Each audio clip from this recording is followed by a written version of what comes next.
Hi friends, నేనైతే ఈ వీడియోలోని జావాస్క్రిప్ట్ లో ఉన్నటువంటి ఈవెంట్ డెలిగేషన్ గురించి ఎక్స్ప్లెయిన్ చేయాలనుకున్నాను. అసలు ఈ ఈవెంట్ డెలిగేషన్ అంటే ఏంటి? ఇప్పుడు HTML లో నేను పేరెంట్ ట్యాగ్, చైల్డ్ ట్యాగ్స్ తీసుకుంటాను. పేరెంట్ ట్యాగ్ లోపల నేను చైల్డ్ ట్యాగ్స్ కొన్ని ఎంటర్ చేశాను. అంటే ఇక్కడ పేరెంట్ ట్యాగ్ ఏంటంటే H1. దాని లోపల LA ట్యాగ్స్ 4 ట్యాగ్లు కూడా చైల్డ్ ట్యాగ్స్. అయితే ఇక్కడ ఉన్నటువంటి చైల్డ్ ట్యాగ్స్ చైల్డ్ ప్రాపర్టీ అనేది పేరెంట్ ట్యాగ్ నుంచి తీసుకుంటాయని మనకు తెలుసు. అయితే ఒకవేళ H1 ట్యాగ్ లోని అంటే పేరెంట్ ట్యాగ్ లో LA ట్యాగ్స్ ఉంటేనే ఇవి తీసుకోవాలి అన్న కండిషన్ పెట్టుకొని మనం రాసుకున్నటువంటి JavaScript type of method నే మనం ఈవెంట్ డెలిగేషన్ అని పిలుస్తారు. దీనికి రాయడం నేను ఆల్రెడీ దీనికి ఒక type of styling properties apply చేసిన ఈ విధంగా వస్తాయి.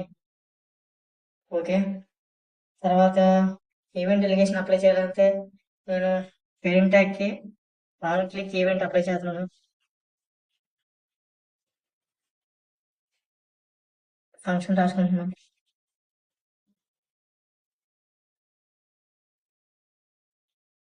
ఫంక్షన్ లోపల ఒక పేరు కూడా పెడుతున్నాను, ఈవెంట్. మనం యాడ్ ఈవెంట్ రీజనల్ తీసుకోలేదు కాబట్టి ఇక్కడ ఈవెంట్ అని పక్కన పెట్టాలి. ఇక్కడ కండిషన్ రాస్తున్నాను. కండిషన్ రాసుకొని ఈ dot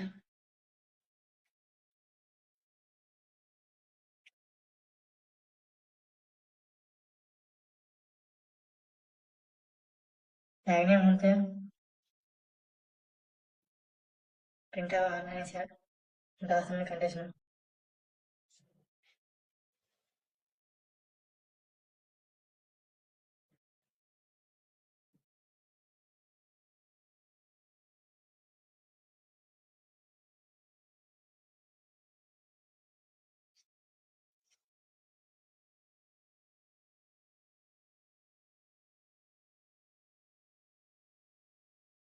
class list dot add అనే ఒక ప్రాపర్టీ తీసుకుంటాను జావాస్క్రిప్ట్ లోని.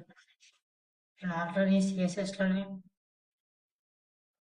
ఇంటర్నల్ సిఎస్ఎస్ లోని డాట్ అనే క్లాస్ లోని ఈ టైప్ ఆఫ్ కలరింగ్ ఇచ్చాను. అయితే దాన్ని ఇక్కడ ఎంటర్ చేస్తున్నాను. ఇక్కడ కోడ్ ఏం రాసి ఉంటే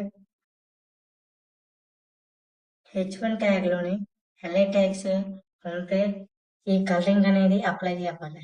అది కూడా మనం క్లిక్ ఈవెంట్ ఎగ్జిక్యూట్ చేసే టైంలో దీన్ని రన్ చేద్దాం. రన్ చేస్తే ఎల్లో కలర్ లో మారాలి. ఈ విధంగా మారింది. ఈ విధంగా